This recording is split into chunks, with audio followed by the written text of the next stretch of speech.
Hello everyone, this is Jennifer, and in this video I'm going to talk a little about the financial abuse that comes with relationships with a narcissist. And in some of my videos I've discussed how the house that I had was legally taken from me, from my ex-narc, and I guess, to be fair, it wasn't literally taken from me, but I'll explain a little bit about what happened.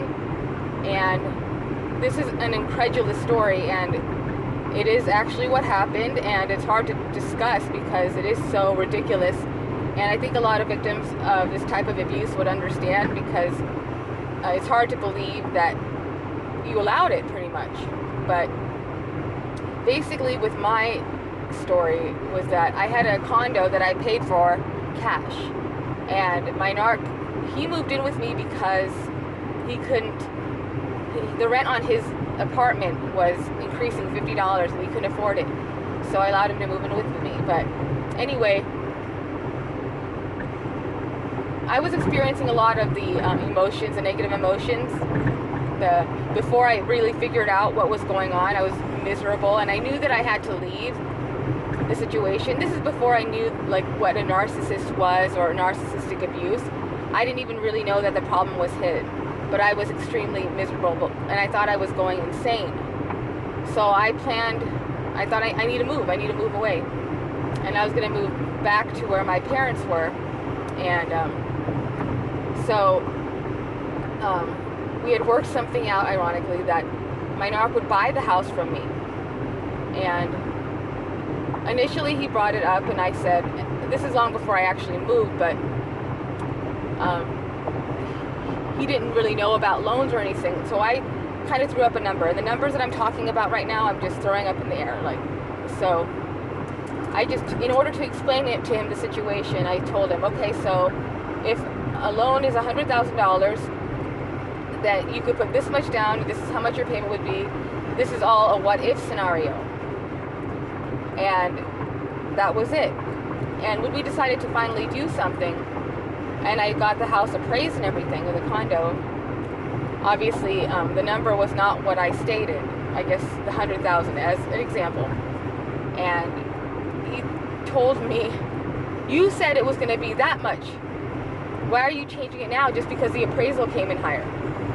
And I kind of felt bad about this.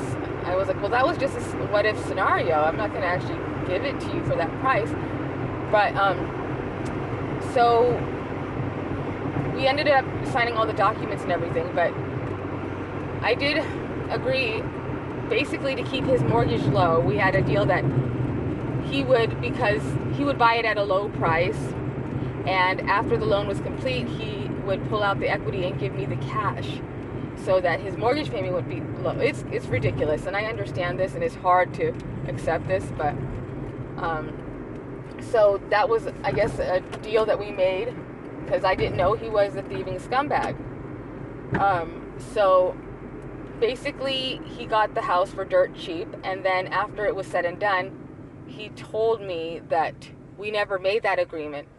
And his exact words were, that's a lot of money anyway, making me feel very greedy for wanting him to pay me for my house. So basically, for a condo, a 2-bedroom, 2-bath condo, a nice condo, what he got for it, what his mortgage is pretty much the price of what a car payment would be.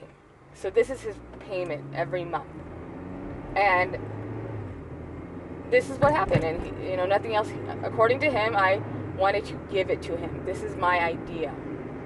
And it's ridiculous, and it just sickens me to think of this. But as well as my furniture, because when I moved in there, this is the first time in my life where I bought outright nice furniture, not junk, not because it was on sale, but because I wanted it, because I could afford it at that time.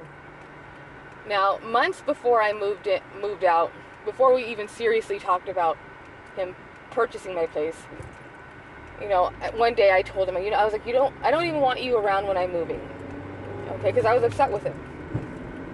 Now, he used this months later to use against me, saying, I was going to help you, but you told me you didn't want me to help you. You remember you said that? And this is months after, like, he remembered this. And he even said afterwards, I moved, because I had to leave most of my stuff there because it was just me and my, like, 78-year-old dad. We could not get this elaborate furniture out. And he was napping and just chilling and watching movies while, like, I'm struggling, and my father. And I mean, I made excuses for him to my dad even at that time, but because I was ashamed for him. But he even said stuff like, I told you that I was going to help you move. You didn't want me to. It was your decision. And then he said, I told you to take more furniture. I wanted you to. Now, knowing as he watched that it was impossible for me to do any of that. It was the physical labor. And I was on a serious time crunch, and I honestly did not think this asshole was going to take naps while I'm struggling, knowing that I can't take it. So he would watch me eating potato chips and say these things to me, and just watch me, and then later say, I told you that I was going to help you and you didn't want me to. And this is like the worst type of manipulation ever. I think a lot of people, this is why the frustration and the anger and the resentment comes in, is totally justified, because who knew that people like this horrible existed, right? But that's just a little bit about how it happened to me. I know you might think, oh my God, like, you should have known better. And I realize that, trust me. But that's what happened. All right, thanks.